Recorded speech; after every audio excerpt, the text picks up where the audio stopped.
विष्णू सहस्रनाम चिंतन मला चालू आहे. 106 श्लोक आणि 875 नामं, म्हणजे प्रत्येक श्लोकातले एकेका नामाचा अर्थ बघत बघत आपण 875 नामांचं विवेचन ऐकलं. आता बघूया श्लोक 107. विहाय सगतिर्ज्योतिः सुरुचिर्हुतभुग् विभुः रविर्विरोचन सूर्य सविता रविलोचनः. या श्लोकात पहिलं नाम विहायस गतिही, रफार निघून जातो तिथे विसर्ग येईल. आणि क्रमाप्रमाणे 876 नाम बघतो आपण. ओम विहायस गते नमः. आचार्यांनी भाष्य केलंय की विहायसम गतिराश्रयोस्येति विहायस गतिही, किंवा पुढे म्हटलंय विष्णुपदम आदित्यो वा, म्हणजे ज्याची गती अर्थात आश्रय विहायस आहे, आकाश आहे, त्या विष्णुपद किंवा आदित्य रूपाने भगवान कसे आहेत, विहायस गती म्हटलाय. विहायस या शब्दाचा अर्थ आहे अंतरिक्ष, आणि विहायस आणि गती म्हणजे अंतरिक्षात यात्रा करणारा असा अर्थ केला जातो, किंवा स्वतंत्र रूपाने जो विचरण करणारा आहे असाही अर्थ केला जातो. संपूर्ण नामाचा अर्थ असा होईल की ज्याची गती अंतरिक्षामधून असते असा तो, स्वतंत्रपणे विहार करणारा तो सूर्यनारायण म्हटला आहे. या संपूर्ण श्लोकामध्ये 107 श्लोक आणि काही पुस्तकात तो 94वा श्लोक सांगितलाय. या श्लोकातील नामं जी आहेत, पहिल्या वरच्या पूर्वार्धामध्ये अग्नीच्या संदर्भात आहे आणि खालच्या याच्यात सगळी उत्तरार्धात सूर्याचा या प्रामुख्याने विचार केला आहे. म्हणजे अग्नी आणि सूर्य या दोन तेजांचा प्रामुख्याने या श्लोकामध्ये विचार केला आहे. वरती अग्नी आणि खाली सूर्य या अर्थाने.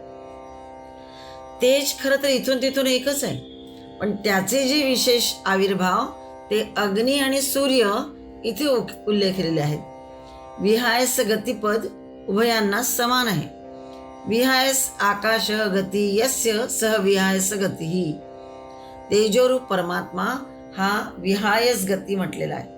अग्नीच्या ऊर्ध्वगामी ज्वाला ज्या आहेत त्या आकाशात उठतात, तिथेच त्या चळचळ करतात आणि शेवटी नेमतातही तिथेच, आणि म्हणून तो विहायस गती होय. अग्नी हा मूळचा दिव्य आहे. तो आमच्या दाराशी अतिथी म्हणून आला आहे. तो अतिथीर दुर्णोसत आहे. त्याची आम्हाला चांगली बडदास्त राखली पाहिजे. आम्ही जेव्हा स्वर्गात त्याच्याकडे जाऊ तेव्हा तो आमच्या सोबत आणि सोय करील. तोच आमचा पथदर्शक सुद्धा आहे. अग्नीच्या प्रकाशात आपल्याला ती जी गती, शुक्ल गती वगैरेचं वर्णन आलेलं आहे 8व्या अध्यायामध्ये गीतेच्या. आणि दक्षिणायामध्ये कोणती गती, उत्तरायणात कोणती गती, आणि त्या गतीमध्ये शुक्ल पक्षातल्या गतीमध्ये काय काय असतं, सगळं प्रदर्शक कसे असतात ते सगळं आलेलं आहे. त्याला या विहासाच्या परमानंदाच्या सर्व वाटा ठाऊक आहेत अग्नीला, आणि म्हणून आम्ही त्याला म्हणतो, हे देदीप्यमान प्रभो, विश्वातील सर्व वाटा तुला ठाऊक आहे. आम्हाला सरळ वाटेने त्या निजधामाकडे, त्या परमानंदाकडे घेऊन चल, म्हणून अग्नीलाच नेहमी प्रार्थना केली जाते. म्हणून ऋग्वेदात सुद्धा पहिलेही जी हे आहे सूक्त ते अग्निसूक्तच आहे. आडवाटांपासून आमचं निवारण कर, असं त्याला प्रार्थना केली जाते. तुला आम्ही नम्रवाणीने पुन्हा पुन्हा विनवीत आहोत. विहायस गती म्हणजे अव्यक्त गती. परमात्मा हा अव्यक्त गती आहे आणि तो त्याच्या कर्माचा आणि ज्ञानाचा प्रतीक आहे. त्याचे हे द्योतक आहे. चिद्रूप परमात्मा विहायस गती म्हणजेच अव्यक्त गती आहे असं म्हटलंय. आणि तद्रूपच असलेला जीवात्मा ही सुद्धा त्याचे प्रतीक अग्नी, विद्युत आणि सूर्यरूप तेजही आहे. विहायस गतीच म्हणून त्याला म्हटलेलं आहे. श्लोक 107. 877 नाम बघतो आपण. ज्योतिही. ओम ज्योतिषे नमः. स्वत एव द्योतत इति ज्योतिही. नारायण परो ज्योतिरात्मा इति मंत्रवर्णात, असं मंत्रात सुद्धा वर्णन केलेलं आहे. द्योतते इति ज्योतिही म्हणजे जे स्वयंप्रकाशमान आहे ते तेज म्हणजे ज्योती म्हटलं जातं. जगामध्ये जी सगळी तेजे आहेत ती कशी आहे, स्वयंप्रकाशमान नाहीत.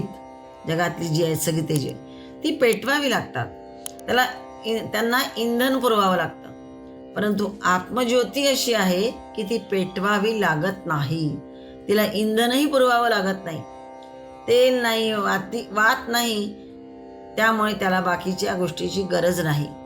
आत्मज्योती अशी ही आत्मज्योती. दिव्याला तेल वात लागते, तो पेटवावा लागतो दिवा, म्हणजे इंधन लागतं. इंधन याचा अर्थ काड्याची पेटी लागते तेल वात असलेल्या दिव्याला. तेल वात संपलं किंवा मोठा वारा आला की तो विझतो सुद्धा. परंतु ही जी आत्मज्योती आहे हिला ना तेल लागत ना वाती, ना ती कधीही विझत. शेवटीच जेव्हा याची वेळ येते तेव्हाच, पण ती ज्योती कधी विझत नाही. ते तेज निघून जातं तेव्हाच शरीर निष्क्रिय होतं किंवा निष्प्राण होतं. अग्नी, विद्युत, सूर्य ही तिन्ही सारखीच आहेत. अग्नी साधे तेलवात किंवा सनकाडी हे पेटवणं असतं. अग्नी जेव्हा पेटवायचा असेल तेव्हा, आणि पेटवून द्यावं लागतं. विजेमध्ये आणि सूर्यात त्याऐवजी जे धातूंचे अणू जळतात इतकंच, आणि कालांतराने हे सुद्धा सगळे विझतात. परंतु आत्मज्योती अशी आहे की ती कधीही विझत नाही. ते निरिद्ध वा अज्वालित तेज आहे. निरिंधन म्हणजे त्याला कुठलंही पेटवण लागत नाही, किंवा अज्वालित तेज नाही आहे ते, जे कधीच विझत नाही असं. न तद्भासे ते सूर्योनश शांकोन पावकहा, गीतेच्या 15व्या अध्यायामधला ही ओळ आहे की ती स्वयंप्रकाश आत्मज्योतीच सूर्य, चंद्र आणि अग्नी यांना प्रकाशित होत नाही, तर आकाशगत सूर्यादी जी तेजे आहेत, अंतरिक्षगत चंद्र आणि विद्युतादी तेज आणि भूलोकीचे दीप प्रतिबादी भौम तेजे त्या आत्मज्योतीच्या प्रकाशाने प्रकाशित होत आहेत. म्हणजेच काय की आत्मज्योतीला कोणी प्रकाशित करीत नाही, ना सूर्य, ना चंद्र, ना अग्नी. ही स्वतःच प्रकाशित होणारी अशीच आहे. पण आकाशगत जेवढे आहेत, आकाशात असणारे जेवढे सगळे सूर्याची तेज आहेत, किंवा अंतरिक्षगत चंद्र, विद्युत इत्यादी जी तेज आहेत, किंवा भूलोकीची दीप प्रतिबादी भौम तेजे त्या आत्मज्योतीच्या प्रकाशाने प्रकाशित होतात. तस्य भासा सर्वमिदं विभाती, सर्व ज्ञान ज्याच्या योगी होते, तो जो ज्ञाता आहे, तो जो उपलब्धा, त्यालाच ज्योती म्हटलेलं आहे. या ज्योतीने हे सारे जग पेटलं आहे. तेजोभिरा पुरे जगत समग्रम भासस्तवोग्रा प्रतपंती विष्णू. अर्जुनाने विश्वरूप बघताना म्हटलंच आहे, तेजोभिरा पुरे जगत समग्रम, म्हणजे हे तुझा उग्र दीप्ती आपल्या प्रखर तेजानी सगळं जग, समग्रम जगत म्हटलंय, सगळं जग व्यापून त्याला अत्यंत प्रतपंती ताप देत आहेत. विश्वरूप बघताना अर्जुनाने हे उद्गार काढलेले होते. सर्व दिशा, सर्व काल, सर्व वस्तू या चिदग्नीतच जणू पेटून उठल्या आहेत. त्या जणू सारख्या जळत आहेत, पाजळत आहेत. विश्व वणवा पेटवून तो मौज पाहणारा जो परमात्मा, तोच ज्योतिबा होय. त्याचे ते विश्वरूप आम्हाला अनाकलनीय आणि असह्य आहे, आणि म्हणून आम्ही त्याला विनवितो. अदृष्टपूर्वं वृषितोस्मि दृष्ट्वा भयेन च प्रव्यथितं मनो मे, तदेव मे दर्शय देवरूपं प्रसीद देवेश जगन्निवास. किरीटिनं गदिने चक्रहस्तमिच्छामि त्वां द्रष्टुमहं तथैव, तेनैव रूपेण चतुर्भुजेन सहस्रबाहो भव विश्वमूर्ते. म्हणून त्याची विनवणी केली जाते. त्या उग्र विश्वरूपाचं जे सौम्य चतुर्भुज रूप, ते म्हणजे आमच्या घरी यज्ञकुंडामध्ये मंद मंद असणारा अग्नी होय, आणि तोच ज्योती म्हणावायचा. श्लोक 107, 878 नाम बघतो आपण. सुरुचिही. ओम सुरुचये नमः.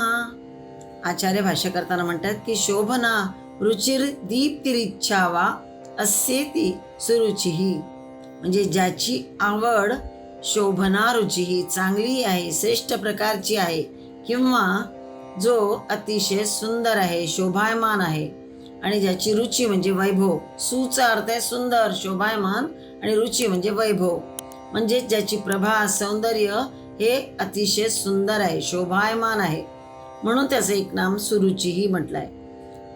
आचार्यांनी भाष्य केलं ते सुशोभना रुची दीप्ती यस्य सह सुरुची.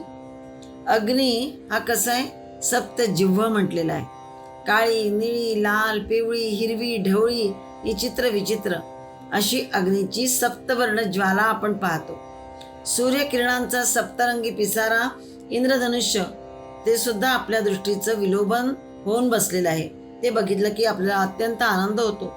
अशाच प्रकारे विजेच्या चमका किंवा चंद्राच्या कला हे सुद्धा आपलं मन हरण करून घेतात. प्रत्येक कलेची शोभा काही न्यारीच असते, प्रत्येकाची चमक काही और असते. अशा प्रकारे भौम, दिव्य आणि अंतरिक्ष तेजाचं हे आविर्भाव म्हणजे सुरुची होय. ही जी भौतिक तेज आहे हे सुरुची म्हणजे विरोचमान, अत्यंत दीप्तिमंत आहेतच. परंतु ज्या तेजाची ही प्रकाशने आहेत ते तेज सर्वात सुरुची होय. ही सगळी जी तेज आहेत, भौम, दिव्य, अंतरिक्ष, ही तर सुरुची आहे, सुंदर आहेच, अतिशय शोभायमान अशीच आहे. परंतु ज्या तेजाची ही प्रकाशने आहेत सगळी, ते तेज आणखी सर्वात सुरुची आहे, सुंदर आहे.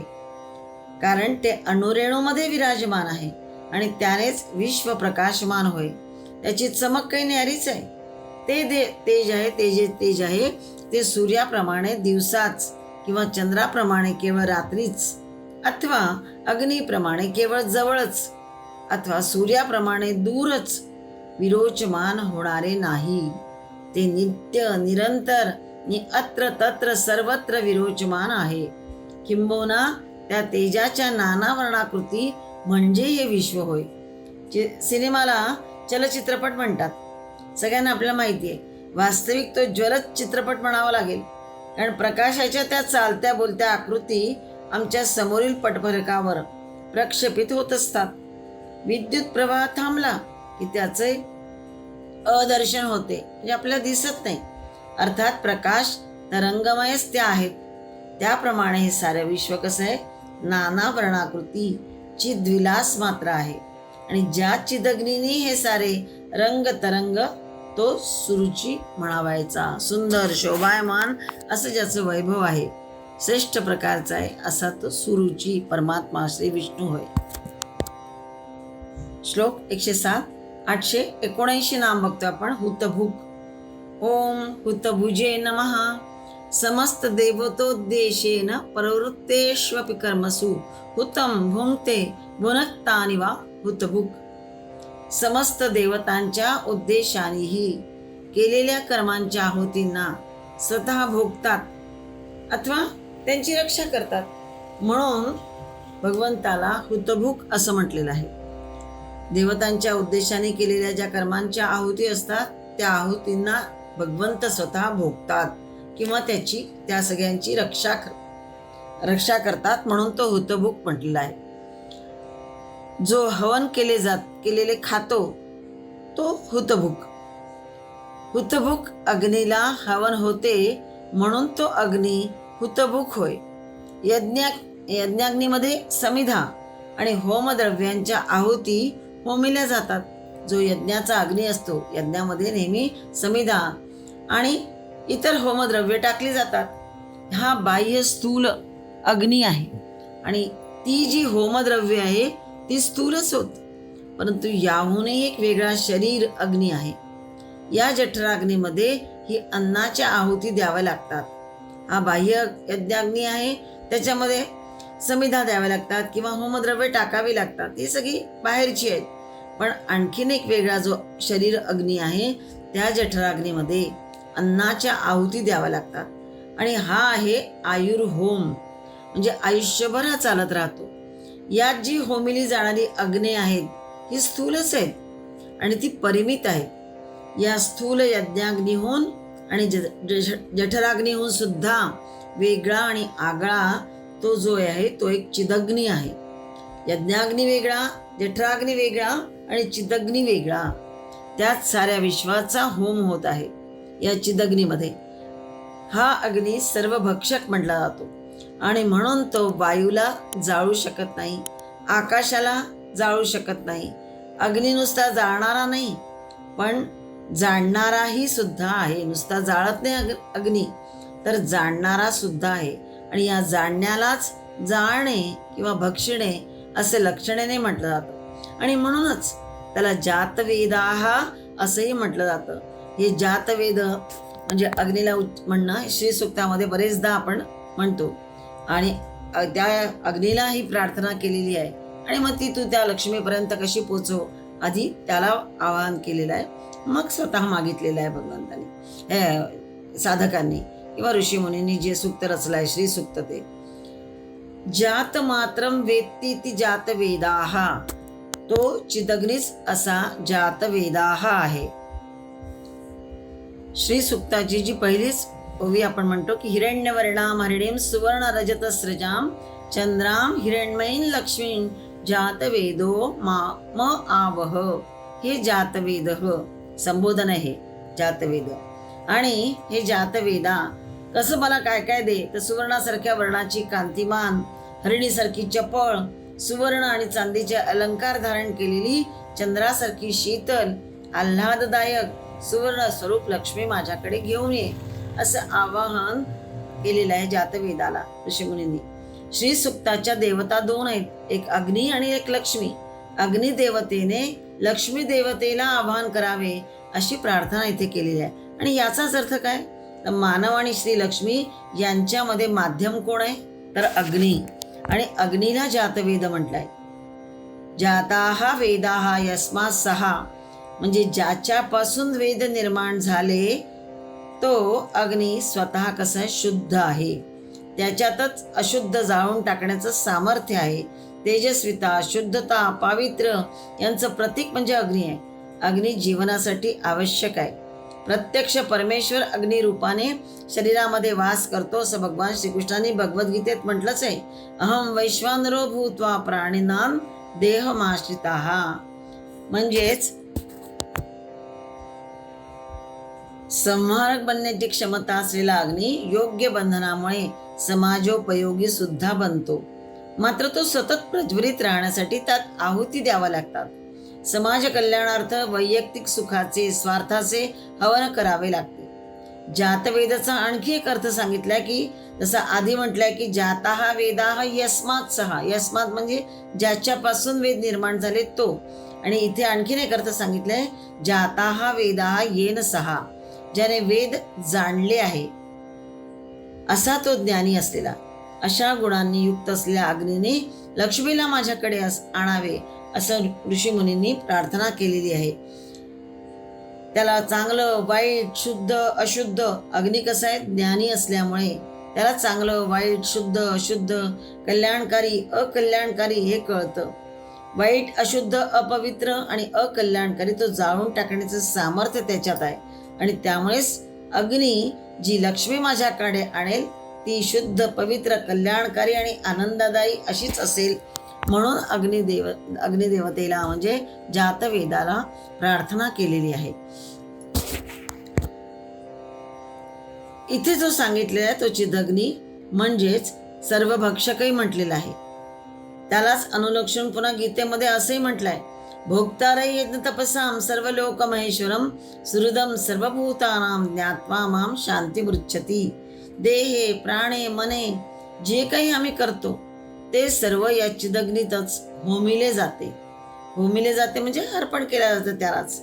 ते सर्व तप त्याच्यासाठीच होत असतं. देहाने असो, प्राणाने असो आणि मनाने असो. जाग्रत, स्वप्न, सुषुप्ती या तिन्ही लोकांचा तो कोण आहे, महेश्वर आहे. भोक्तारै यज्ञ तपसां, भोक्तारै म्हणजे भोग घेणारा, यज्ञ किंवा तपसा तपांच्या द्वारे तो सर्व लोक महेश्वर मीच आहे असं भगवंत म्हणतात. तोच अध्यक्षही आहे. तोच सर्व भूतांचा समान सुहृद आहे.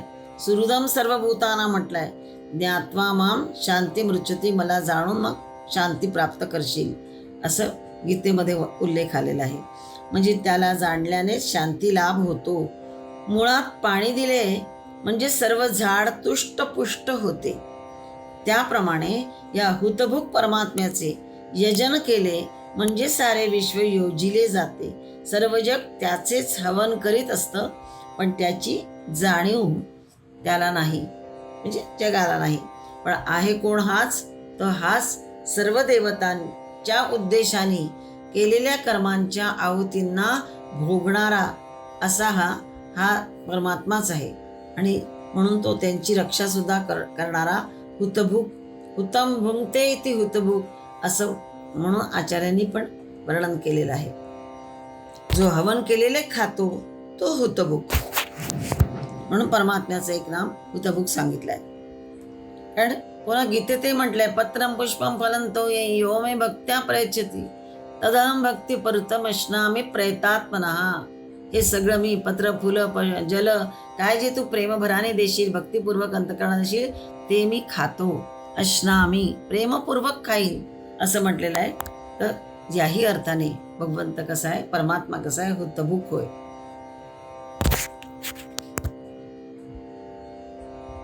श्लोक 107, 880 नाम बघतो आपण. विभुः. ओम विभवे नमः. सर्वत्र वर्तमानत्वात् त्रयाणाम लोकानां प्रभुत्वात् वा विभुः. विभू म्हणजे सर्व व्यापक, कुठल्याही उपाधींनी मर्यादित नसल्याने तो आत्मस्वरूपाने सर्वव्यापी आहे. आत्मस्वरूप श्री नारायण अनंत आणि नित्य वर्तमान असल्याने सर्वत्र वर्तमानत्वात असं आचार्यांनी भाष्य केलं आहे. आणि त्रयाणाम लोकांना प्रभुत्वात म्हणजे तिन्ही लोकांच्यावर ज्याचं प्रभुत्व आहे असा तो आत्मस्वरूप श्री नारायण विभू होय. विभवान भवती ती विभू असाही अर्थ केला जातो. विभवचा अर्थ आहे धन, संपत्ती, ऐश्वर्य, सामर्थ्य. आणि असा जो युक्त तो विभवान. विभवान म्हणजे भगवान विष्णू सर्वव्यापी, तसा सर्व शक्तिशाली सुद्धा आहे, सामर्थ्यवान आहे. जीव जगत ही उपाधी विशिष्ट आहेत म्हणून ती एकदेशी होत. परमात्मा हा निरुपाधी असल्यामुळे तो विभू म्हणजे सर्वव्यापी आहे. जीव विशिष्ट अभिमान बाळगून संकुचित झाला आहे. परंतु ज्याने कुठलाच अभिमान किंवा अहंकार बाळगला नाही त्याला मर्यादा कुठली? घराला 4 भिंती आहेत, वर छप्पर आहे, खाली जमीन आहे म्हणून ते घर म्हटलं जातं. त्याच्या ह्या सगळ्या मर्यादा आहेत, परिसीमा आहेत. त्यामुळे त्याला लांबी, रुंदी, खोली आहे, त्याला मोजमाप आहे घराला. परंतु जिथे ही उपाधी नाही त्या आकाशाला ना भिंती ना परिमिती, ते असीम आहे, अपार आहे. त्याच्या वैभवाला पारावार नाही आणि म्हणून ते विभू म्हटलं आहे. घटाकाश नि मठाकाश असा त्याचा तुकडा पडत नाही. ते घटमठांच्या आत बाहेर अखंड एकच एक संचले आहे. परमात्माही तसाच आहे. तो एकवट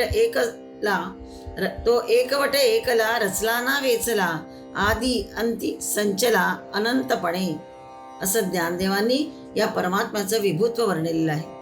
आकाश तत्वच विभू आहे असं नाही, अग्नितत्वही तसंच आहे. आणि इथे हुतभूक विभू असा या श्लोकात अनुक्रम आहे. या श्लोकामध्ये असल्यामुळे सगळा विभू पदाने अग्निवत म्हणजे विभुत्व अभिप्रेत आहे. उपनिषदात म्हटलंच आहे की अग्निर्यथैको भुवनं प्रविष्टो रूपम रूपम प्रतिरूपो बहिश्च एकस्तथा सर्वभूतानांतरात्मा रूपम रूपम प्रतिरूपो बहिश्च. कठोपनिषदातील हा श्लोक आहे आणि त्याचा अर्थ आणि त्याचे दार्शनिक महत्व यात आहे. ज्याप्रमाणे एकच अग्नी, अग्निर्यथा एको, अग्नी एकच अग्नी हा संपूर्ण संसार आणि इंधनामध्ये प्रविष्ट होऊन रूपम रूपम प्रतिरूपो बहिश्च एकम, ज्या ज्या वस्तूत तो प्रज्वलित होतो त्या त्याचंच रूप तो धारण करतो. अग्नी ज्या रूपात गेला त्याचं रूप तो धारण करतो, म्हणजे भिन्न भिन्न रूपात तो प्रगट होतो. त्याप्रमाणे सर्व भूतानांतरात्मा म्हणजे सर्व प्राण्यांच्या आत असणारा हा जो स्थित आहे एकच अंतरात्मा परमात्मा प्रत्येक प्राण्याच्या रूपानुसार प्रतीत होत जातो. आणि तरीही तो या सगळ्या रूपांवर बाहेर असूनही स्थित आहे, निर्गुण निराकार असूनही सर्वव्यापी आहे. म्हणजेच परमात्मा प्रत्येक प्राण्याच्या शरीर आणि मनाला अनुकूल होऊन जात असतो. परंतु वास्तविकतेमध्ये या सगळ्याहून तो वेगळा आहे, निर्विकार आहे. यातून हाच गहन अर्थ घ्यायचा की भलेही बाहेरील रूप, शरीर, जाती, रंग वेगवेगळे असले तरी सगळ्यांच्या आतमध्ये असणारं एकच दिव्य आत्मा आहे. हा जो आहे हा समतेचा संदेश करत आहे. हे विश्व म्हणजे त्या चिदग्नीचा प्रकाश होय. आणि ह्या विविध तेजो मूर्तीतून आत बाहेर तो एकच एक तेजोमय प्रभू संचला आहे. म्हणूनच त्याच्या सर्व व्यापकत्वामुळे त्याला विभू असं म्हटलेलं आहे. श्री नारायण श्री विष्णू म्हणजे विभू असं म्हटलं जातं. हा नित्य ईश्वर परमात्मा सर्व व्यापक, सर्वगत, सर्व शक्तिशाली असल्यामुळेच हा सगळ्यांचा स्वामी आहे. प्रभू परमेश्वर हे दाखवण्यासाठी सुद्धा या शब्दाचा उपयोग केला जातो. श्लोक 107. 881 नाम बघतो आपण. रविही. ओम रवये नमः. रसनात दत्त इति रविही आदित्यात्मा. रसनायंच तथा दानात रविरित्य विधीयते. असं आचार्यांनी भाष्य केलं आहे की रसना दत्त इति रविही किंवा रसनायंच तथा दानात रविही इति अभिधीयते. रसना दत्त म्हणजे रसांचं ग्रहण करणारा. रसना आदत्त. दत्त म्हणजे दिलेले, आदत्त म्हणजे घेतलेले अशा अर्थाने रसांचं ग्रहण करणारा म्हणून तो आदित्यात्मा. सूर्यरूप भगवान रवी म्हटलाय. पुन्हा रसनांच तथा दानात रविही असंही म्हटलेलं आहे. म्हणजेच तो सूर्यनारायण म्हणूनही म्हटलेलं आहे. सूर्यनारायण या अर्थाने. पूर्वार्धामध्ये अग्निस्वरूप तेजाचा प्रामुख्याने विचार आला आहे. म्हणजे या श्लोकातली पहिली ओळ. विहायस गतिही ज्योतिही सुरुचिही हुतभोग विभुः. हे सगळे कसे आले? हे सूर्यरूप अग्निस्वरूप तेजाचा प्रामुख्याने इथे विचार आहे. आणि आता या उत्तरार्धामध्ये सूर्यरूप तेजाचा विचार आहे. सूर्यनारायण रूपाने श्री विष्णू जगतातील सर्व वस्तूंमधील रस शोषून घेतो. रसनात आदत्त सर्व वस्तूंमधील रस ग्रहण करतो, शोषून घेतो. रवती रावयती इति रविही असंही भाष्य केलंय काहींनी. रवती म्हणजे ओरडतो, आवाज करतो. जो रव करतो, रव करायलाही लावतो, तो रवी म्हणायचा. रवीचा हे सांगताना व्युत्पत्तीने असाही अर्थ केलाय की रवती रावयती. जो रव स्वतः करतो आणि रव करायलाही लावतो. रावयतीचा अर्थ आहे रव करायला लावतो, तो रवी. मित्रो जनान यातयती ब्रुवाणः असं श्रुतींनी म्हटलेलं आहे. प्रसिद्धच आहे वाक्य. तो जगन्मित्र सूर्य पूर्वाचलावर येऊन जणू सर्व लोकांना हाका मारतो. रव करतो म्हणजे आवाज देतो, ओरडतो म्हणजेच आवाज देतो. ते ओरडणे हा शब्दशः अर्थ घ्यायचा नाही. तो जणू जगन्मित्र सूर्य पूर्वाचलावर येऊन सर्व लोकांना हाका मारतो, आवाज देतो.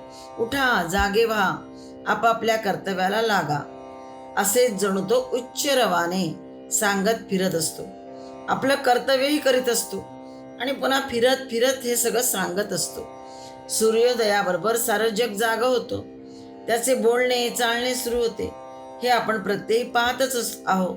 त्यामुळेच तो उघडच रवी आहे. रवीचा असा अर्थ केला आहे. हा कार्य करणारा आहे तो आणि हा कार्य करवणारा सुद्धा आहे तोच. करणारा आणि करवणारा सुद्धाही तोच रवी आहे, तोच सूर्य आहे.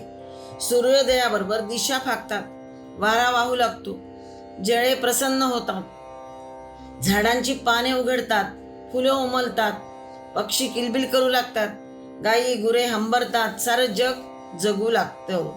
सूर्य हा चराचर सृष्टीचा प्राण आहे. हे दर्शन सूर्योदयाबरोबर आपल्याला होतं. पण हा रवी म्हणजे बोलका आहे म्हणून रवती म्हटलाय. ओरडतो, आवाज करतो या अर्थाने. बोलताना तर काही दिसत नाही तो, मग तो रवी कसा, शंका येऊ शकते. पण जितका वरचा अधिकारी असतो एखादा, तितकी त्याची क्रिया कशी असते, सूक्ष्म असते. कर्म म्हणजे क्रियाफल मोठं असं आपण जगात पाहतो. साधा शिपाई कसा असतो, एखाद्या ऑफिसमधला संस्थेमधलं काम करत असताना शिपाई आरडाओरडा करत असतो, धावपळ करत असतो, इकडे तिकडे त्याचं चालू असतं. पण त्याचा वरिष्ठ नायक जो असतो त्याला हलकेच तोंडी हुकूम देतो. त्याचाही वरिष्ठ दलपती जो असेल तो त्याला लेखी आज्ञा देतो. त्याचाही वरिष्ठ सेनापती योजना करतो. म्हणजे प्रधान मंडळ कार्यनिश्चय करतं सगळं, राजा संकल्प मात्र करतो. अशा प्रकारे म्हणजे राजाच्या ठिकाणी एखाद्या संस्थेच्या ठिकाणी काय जे असेल ते एकापेक्षा एक वरचे लोक असतात आणि त्यांचं कार्य कसं चालू असतं तसं हे आहे. म्हणजेच अशा प्रकारे वरवर क्रिया कशा होतात, वरवर असणारे जे लोक असतात त्यांच्या क्रिया थोड्या सूक्ष्म असतात, पण कार्यक्षमता कशी असते, तीव्र असते, ते आपण पाहतो. तसंच परमात्मा शक्तीच्या बाबतीत हे कितीतरी पटीने अधिक लागू आहे. म्हणून रवीला हा कार्य करण्याची खरं तर गरजच नाही. तो नुसता येतो असं कळलं की कार्य होतं. पण म्हटलं जातं की तो हाकारे देतो, आवाज देतो. बाहेर जसा तो रवी आहे तसा हाच रवी हा आपल्या अंतरातही आहे. रवी म्हणजे सूर्य या अर्थाने. त्याचा तो आदेश हा आपल्या अंतरात होत असतो. आत्मसूर्य जो आपल्या आत आहे, अंतरात्मा जो आपला आहे, तो जणू आत्मसूर्यच आहे, रवीच आहे, जो आपल्या अंतःकरणामध्ये प्रकाशमान होणारे मूळ चैतन्य आहे. आणि किंवा आत्मज्योती असंही म्हटलं जातं. ज्याप्रमाणे लौकिक सूर्य किंवा रवी संपूर्ण जगाला प्रकाशित करतो, त्याप्रमाणे हा आपला आतमध्ये असणारा आत्मरवी, आत्मसूर्य मानवी शरीरातील अज्ञानाचा अंधकार दूर करून आपल्याला आत्मज्ञानाचा प्रकाश देत असतो, कार्य करायला प्रेरणा देत असतो. आतमध्ये बसून अंतरात्मा हा आपला जणू हा आपला रवीच आहे, आत्मसूर्यच आहे. याला खूप जणांनी आत्मसूर्य असंच म्हटलेलं आहे, कारण तो प्रकाश देणारा आहे, सगळा चैतन्य आहे, जागवणारा आहे आपल्याला. संत तुकाराम म्हणतात गाथेमध्ये, मनातील संशय, मोह आणि विकल्प हे ढगांसारखे असतात. जेव्हा हे विकार नाहीसे होतात तेव्हा स्वच्छ स्वरूपात आत्मसूर्य पूर्ण प्रकाशाने दिसू लागतं. जसं ढग आले की सूर्य दिसत नाही, आपल्याला झाकोळला जातो, सगळीकडे थोडंसं धुसर दिसतं किंवा अंधकारमय वातावरण दिसायला लागतं, किंचित प्रकाश कमी व्हायला लागतो. तसं हे मनामध्ये संशय, मोह, विकल्प हे या ढगांसारखे असतात. त्यामुळे आपलं ज्ञान झाकोळलं जातं. पण जेव्हा हे विकार नाहीसे होतील तेव्हा स्वच्छ रूपात आत्मसूर्य पूर्ण प्रकाशाने दिसू लागतं किंवा त्याच्या प्रकाशात अज्ञान दूर होऊन ज्ञान फाकू लागतो, ज्ञानप्रकाश फाकू लागतो.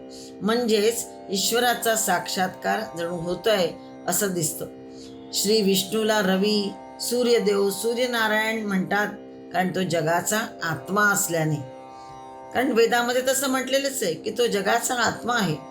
श्री विष्णूच्या तेज रूपाला रवी म्हटलंय. रवी म्हणजेच तेज, प्रकाश, ऊर्जा असा रवीचा अर्थ आहे. आणि म्हणून या 107 श्लोकामध्ये रवीर विरोचनः सूर्य सविता रविलोचनः असा हा सगळा खालचा चरण आहे. असा सूर्यरूप तेजाचा विचार या उत्तरार्धात केलेला आहे.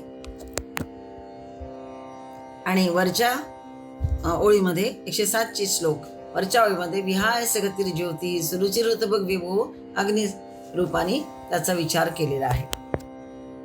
श्लोक 107 882 नाम बघतो आपण. विरोचन हा ओम विरोचनाय नमः. विविधम रोचत इति विरोचना हा विविध प्रकारांनी सुशोभित होतात म्हणून त्याचं एक नाम विरोचन असं म्हणताय. जो स्वतः चंद्र, सूर्य, नक्षत्र इत्यादी विश्वातील तेजस्वी गोलकातून व्यक्त करतो तो विरोचन होय. रोचन शब्द जो आहे त्या रोचन शब्दाचा संस्कृत अर्थ काय आहे? आवडणारा, चांगला वाटणारा. रोचक म्हणतो ना आपण एखादी वेळेस, तसा रोचन म्हणजे एखादा आवडणारा, चांगला वाटणारा. आणि वी उपसर्ग लागलेला आहे त्याला, म्हणजेच अधिक चांगल्या प्रकारे शोभून दिसणारा. तो रोचक किंवा शोभा देणारा, रोचकतेने भरलेला अशा अर्थाने आहे. रोचन या शब्दाचा मुख्य अर्थ काय आहे? मूळ शब्द रोचन, रोचनचा अर्थ आहे चमक किंवा प्रकाश. असे विविध संदर्भानुसार त्याचे अर्थ आहेत. वि उपसर्ग लागल्यामुळे त्या शब्दाला विशेष रूपाने आकर्षक, प्रकाशक, विशेष रूपाने शोभा देणारा असा अर्थ विरोचन शब्दाचा आहे. जो सर्वातिरिक्त तेजाने तळपतो तो म्हणायचा विरोचन. जितके ग्रह, तारका, नक्षत्रादी तेजपुंज आपण पाहतो त्या सर्वांमध्ये सूर्य कसा आहे? अतिशय देदीप्यमान आहे आणि म्हणून तो विरोचन म्हणावा याचा. जसं एकच व्यक्ती असते पण तिला अनेक नाती असतात. जसं ती तो पुत्र, पती, पिता, भ्राता, काका, मामा इत्यादी अनेक रूपांनी नात्यांनी नाना परी त्याला संबोधलं जातं. ती व्यक्ती एकच असते पण त्यालाच तोच पुत्रही असतो, पती असतो, पिता असतो. लग्न झाल्यानंतर पती, मूल झाल्यानंतर पिता किंवा भ्राता म्हणूनही तो म्हटला जातो. काका, मामा अनेक नात्याने तो संबोधला जातो. त्याचप्रमाणे तो परमात्मा आणि त्याचे आविर्भाव, तो विश्वांतर्यामी परमात्मा सूर्यरूपाला जगाला जागवितो.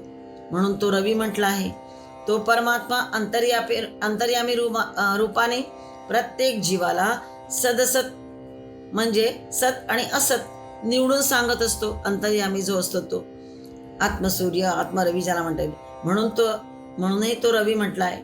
तो परमात्मा अंतर्यामी रूपाने प्रत्येक जीवाला हे काय, हे सत आहे, हे असत आहे निवडून सांगत असतो. म्हणून तो रवी. हे पाप आहे करू नको, हे पुण्य आहे. सूर्य दिवसा तळपतो पण रात्री तो मावळलेला असतो. रात्री चंद्र आपली चंद्रिका पसरवून राज्य करीत असतो पण दिवसा तो निस्तेज होतो. म्हणजे सूर्य सकाळी तळपतो पण रात्री मावळतो. चंद्र रात्री दिसतो आपल्याला म्हणजे राज्य करीत असतो जणू तो, पण सकाळी निस्तेज होतो म्हणजे आपल्याला दिसत नाही, निस्तेज असतो तो. परंतु परमात्मा तेजाला अशी दिवस रात्र ठाऊकच नाही. तो सदैव तळपतच असतो. अहोरात्र निरंतर तोच एक तळपत आहे परमात्मा. आणि म्हणून तो शोभून दिसणारा आहे, आकर्षक आहे, तेजोमय आहे, देदीप्यमान. म्हणून तो विरोचन म्हटला आहे.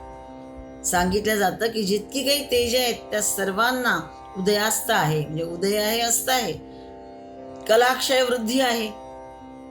परंतु आत्मतेज असं आहे की त्याला चयापचय नाही, उदयास्त नाही. ते नित्य परिपूर्ण आणि निरंतर प्रकाशमान आहे आणि म्हणून त्याला विरोचन म्हणायचे. बालसूर्य रवी आहे तर प्रौढ सूर्य विरोचन आहे. बालसूर्य ज्याला म्हणतात त्याला रवी म्हटलंय आणि प्रौढ सूर्य जो आहे तो विरोचन.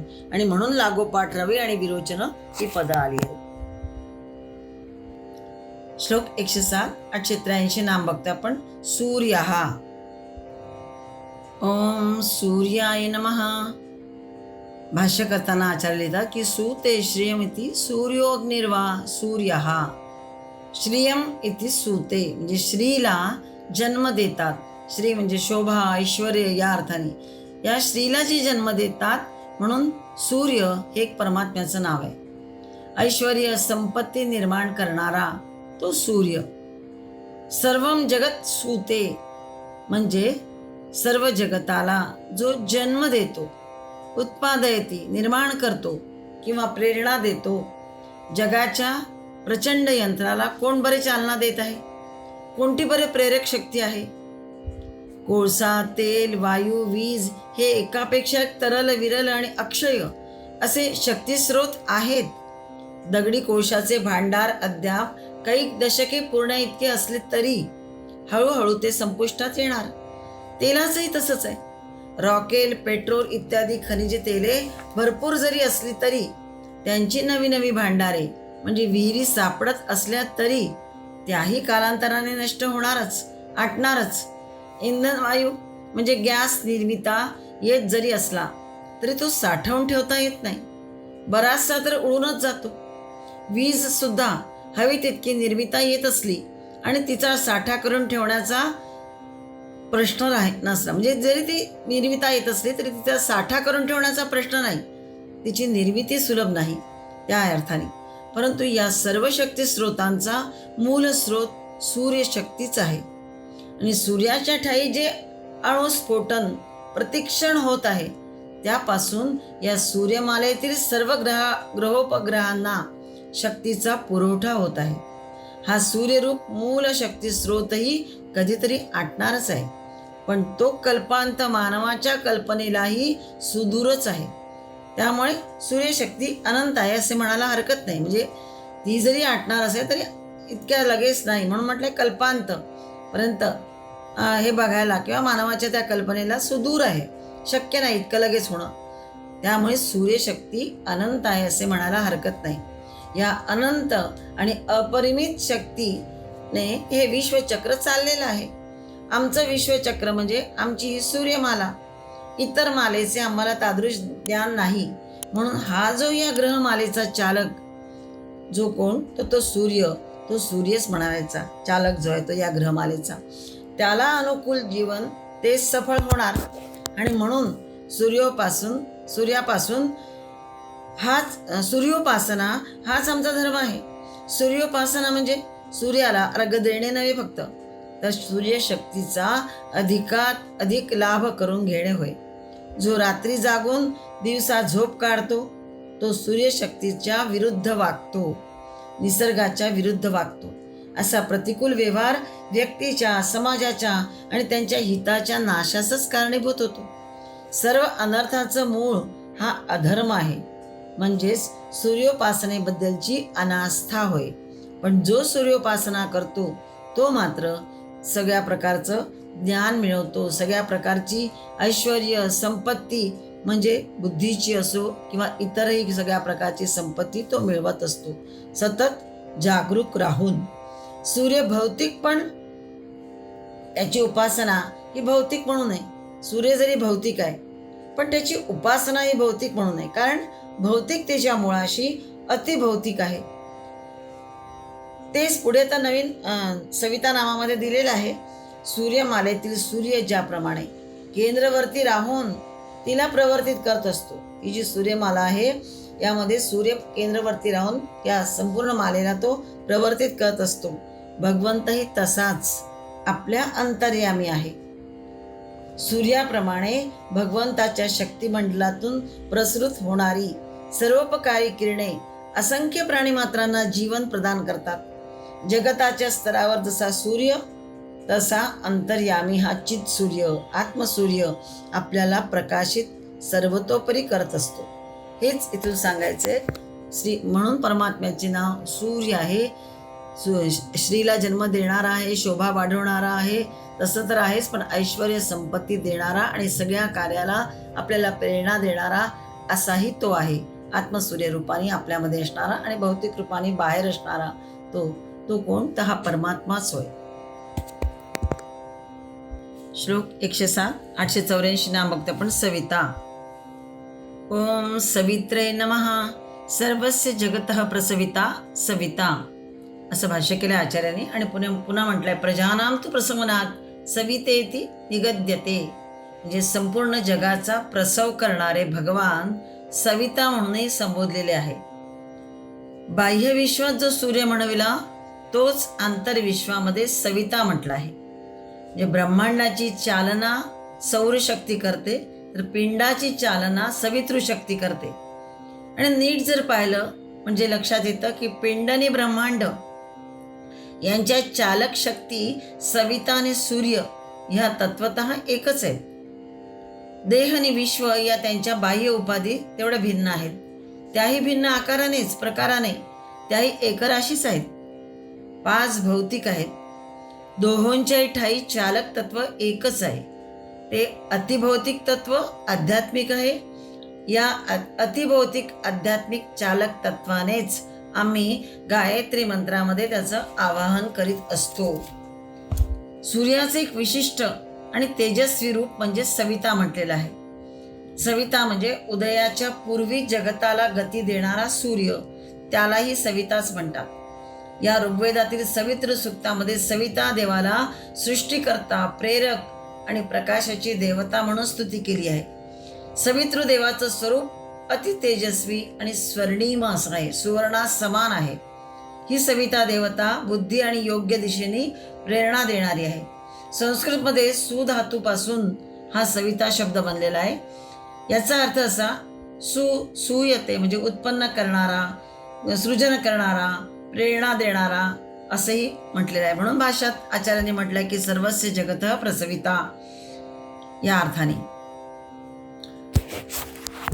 परंतु हे जे आधी आपण बघितलं की आंतरशक्ती आणि बाह्यशक्ती, ही जी आंतरशक्ती आहे ती सविता आणि बाह्यशक्ती म्हणजे सूर्य असे सांगितलेलं आहे.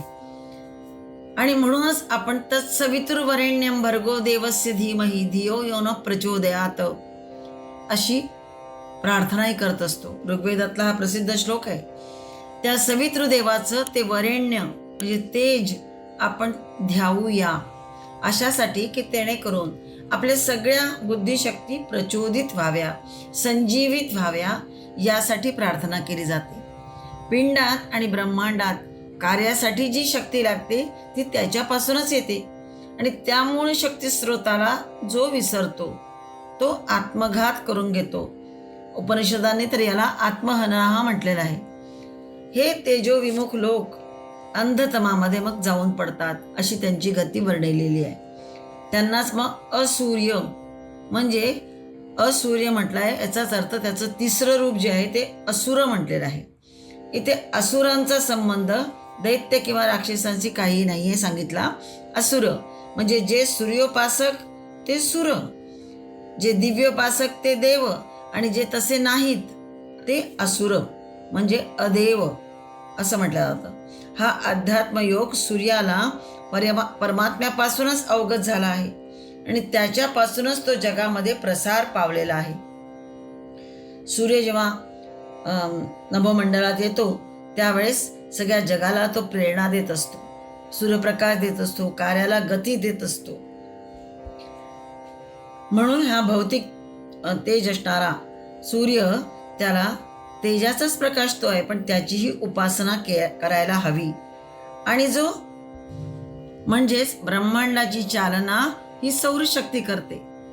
बाह्य विश्वामध्ये त्याला सूर्य म्हटलेलं आहे आणि पिंडाची चालना सवितृशक्ती करते आणि म्हणून तिच्यासाठी सुद्धा उपासना करायला हवी. म्हणून ओम तत्सवितुर्वरेण्यम हा श्लोक जो दोन्ही अर्थाने आहे, जे सूर्याच्या आधी जे उगवतो किंवा जो आधी उदयाला येण्याआधी जो असतो तो सविता म्हटलेला आहे आणि नंतर सूर्य. तसंच इथे आहे, जी पिंडामध्ये आपल्या आहे ती आपल्याला प्रेरणा देणारी ही सवितृशक्ती जी आपल्यामध्ये असणारी ही आपल्याला प्रेरणा देणारी आहे. आणि म्हणूनच या सवितृदेवतेचं सुद्धा वरेण्य तेज आपल्यामध्ये यावं यासाठी तिची प्रार्थना केल्या जाते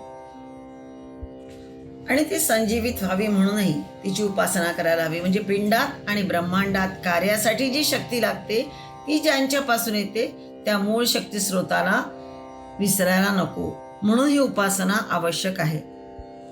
जडाचे मूल चेतन आहे आणि चेतनापासूनच हे सारं चराचर किंवा जडाजड जगत प्रसवले आहे, निर्मिल्या गेलेले आहे आणि म्हणून त्या चेतनाला म्हणावायचं सविता. श्लोक 107. 885 नाम रविलोचनः. ओम रविलोचनाय नमः. रविर्लोचनम चक्षुरस्येति रविलोचनः. आचार्यांनी भाष्य केलंय की रवी भगवंताचे लोचन आहे, म्हणून श्री विष्णूला रविलोचनः असं म्हटलंय. लोचन म्हणजे नेत्र या अर्थाने. विराट स्वरूप परमेश्वराचे चंद्र आणि सूर्य हे लोचन म्हणजे नेत्र आहेत. अग्निर्मूर्धा चक्षुषी चंद्र सूर्यो अशी श्रुती म्हटले आहे की ऋग्वेदात आणि मुंडकोपनिषदामध्ये हे आलेलं आहे. अग्निदेव हे द्युलोक स्वर्गाचं मस्तक आहे. उपनिषदानुसार या विराट पुरुष परमात्माचे रूप मानलं आहे. अग्नी त्याचं मस्तक आणि सूर्यचंद्र ज्याचे नेत्र आहे. दिशा त्याचे कान आहेत. प्रगट वेद त्याची वाणी आहे. वायू त्याचे श्वास आहेत आणि ब्रह्मांड ज्याचे हृदय आहे. पृथ्वी त्याच्या चरणांमध्ये आहे. असेही समस्त प्राण्यांमध्ये विद्यमान जे ते आत्मा म्हटलेलं आहे. म्हणजे समस्त उद्भूत सत्तांचा अंतरात्मा आहे असं वर्णन श्रुतीनेही केलेलं आहे. आपण रविलोचन बघतो आहे. सूर्याला नेत्राची पदवी दिली कारण काय? कारण की तो परमात्मा सर्व साक्षी आहे. त्याचे सर्व साक्षीत्व या जगात उत्कटत्वाने सूर्याच्या ठाई दिसून येते. उत्कटत्वाने सूर्याच्या ठाई दिसून येतं. तो या त्रिभुवनाला भूमी, अंतरिक्ष आणि आकाश यांना प्रकाशित करतो. गीतेमध्ये स्पष्टच म्हटलंय, यथा प्रकाशयत्येक कृत्स्नं लोकमिमं रविः क्षेत्रं क्षेत्री तथा कृत्स्नं प्रकाशयति भारत. पुन्हा आणखीनही म्हटलंय 15व्या अध्यायामध्ये गीतेमध्येच, यदादित्यगतं तेजो जगद्भासयते खिरं. संपूर्ण जगताला प्रकाशित करणारे जे तेज आहे ते आदित्यगतम म्हणजे सूर्याला प्राप्त झालेले जे तेज आहे आणि जे संपूर्ण जगताला प्रकाशित करते ते मीच आहे असंही भगवंत म्हणाले आहेत. सूर्य नेत्रांची अधिष्ठात्री देवता आहे आणि म्हणून डोळ्यात जो प्रकाश आहे तोही परंपरेने भगवंताकडूनच आलेला आहे असे समजावे. आणि सूर्य तर भगवंताचे नेत्र आहे, रवी लोचन म्हटलेलं आहे. यथा प्रकाशयत्येक कृत्स्नं लोकमिमं रवी क्षेत्रं क्षेत्री तथा कृत्स्नं प्रकाशयति भारत. मगाशी बघितलं आपण की ज्याप्रमाणे एकच सूर्य संपूर्ण संसाराला प्रकाशित करतो तसा हा भगवंत संपूर्ण क्षेत्राला, ब्रह्मांड असो की पिंड असो, आत्मरूपाने आला असेल पिंडात तर सगळ्याला तोच प्रकाशित करतो. सूर्याप्रमाणे एकच क्षेत्रज्ञ म्हणून आत्मा या अर्थाने आणि ब्रह्मांडातही असणारा क्षेत्रज्ञ तो परमात्मा संपूर्ण क्षेत्रांना प्रकाशित करीत असतो आणि सर्व क्षेत्रामध्ये करविणे रूपी क्रिया सुद्धा या क्षेत्रीच्या प्रकाशातच होतात. परंतु क्षेत्री त्या क्रियांना करविणे यास कारण बनत नाही. हा जो सूर्य आहे केवळ स्थूल संसारालाच प्रकाशित करीत असतो. त्याच्या प्रकाशामध्ये स्थूल संसाराच्याच क्रिया होतात, परंतु केवळ स्थूल क्षेत्रालाच म्हणजे संसार क्षेत्री हा प्रकाशित करीत नाही.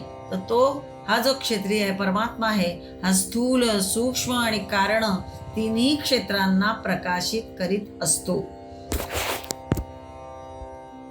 पुन्हा सर्व साक्षीत्व या जगामध्ये उत्कटत्वाने सूर्याच्या ठाई जे दिसून येते तो स्वतः करतो, फक्त करवून घेतो, पण त्याच्याकडे कर्तृत्व किंवा भोक्तृत्व नसतं. तसा हा परमात्मा सुद्धा, अर्थात परमात्म्याचंच तेज म्हणजे सूर्य, पण परमात्म्याला म्हटलेलं रवी लोचन, हा रवी हे भगवंताचे लोचन आहे. तसा हा भगवंत करायला प्रेरणा देतो, पण स्वतः सर्व साक्षी म्हणून असतो.